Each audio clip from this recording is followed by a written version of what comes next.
What's up everybody? Welcome to my how to play TDM video. In this part of the series, I'll be giving you a few of my most helpful pointers to solo players that want to perform better in any team. So even if you're playing with random players or with your friends. So let's begin. The first pointer I'll give to you is to learn the center line of every map. This is the imaginative vertical or horizontal line that runs from the top to bottom of the map. It usually covers 2 or 3 of the power weapons, including grenades. Now why is it important to learn these lines? Because good players will focus most of their attention around these weapons and will rotate between the ones that are up. So basically, if a weapon is up, you can always expect at least 1 or 2 players heading there if your team hasn't grabbed it yet. The second pointer is to learn to hold choke points and keep enemies away from it. Choke points and gears can be anything from a wide open area without cover to narrow corridors that players have to pass through to get to a power weapon or an important part of the map. Most of the time though, these choke points are stairways. Having the high ground is ideal because players going up have to not only maneuver through enemy gunfire, but also have to aim up if they want to fight back. Now the third pointer is learn to use your TACCOM effectively. In other words, use it whenever you're not fighting anybody. You can use your TACCOM to locate your teammates and triangulate with them to fight your enemies more effectively.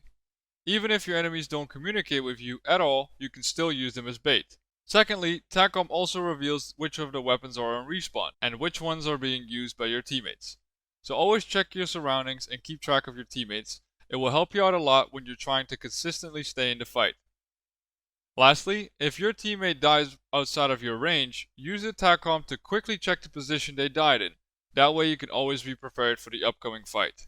Pointer number 4. Understand the TDM spawn system. TDM is fairly easy to grasp. You spawn on either side of the map, you run in and kill the other team. But a good player will know where the spawn spot border is on every map. This is usually a line that is around the area you lose your spawn protection. If you know this line and never cross it, you can set up an extremely hard to break camping strategy that not even the biggest TDM veterans can break. Obviously, if your teammates happen to break that line, then you know for sure that the spawn swap is about to happen and you can divert your attention to the other side of the map. Pointer numero 5. Be aggressive and stay aggressive. Gears can be a game that's more about mind over matter, especially in the start. Good players and teams often dominate over a match because they win the first initial fights, granting them the power weapons and map control for at least 10 to 15 seconds. Now you have to be the aggressor and take the initiative to test your opponent's resolve in order to match it, overcome it, or change your approach. Staying alive to save your team a life is intended well, but if you're not killing players or assisting your team doing so, you're not doing anything of value. And that brings me to point number 6, which is a pretty long one. Assisting your teammates anywhere on the map. There is an order of assisting actions you can perform at any moment in the game. The first one is spotting. In my opinion, spotting can be done from any part of the map and must always be done when you can.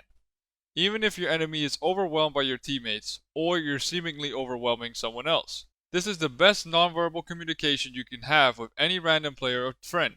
The second is crossing. Crossing for your teammates if you're not in a shotgun fight highly contributes to any TDM win. Depending on your situation and location, you'd want to keep your rifle and pistol ready to active and fire all of your rounds. This is because crossing can act as a catalyst for your teammates and increase their confidence in their teamwork. On the other hand, the enemy team will despise you for it and will get heavily demoralized and agitated, often making them make many mistakes. And now for the last pointer, always make sure you either create flanks or prevent them.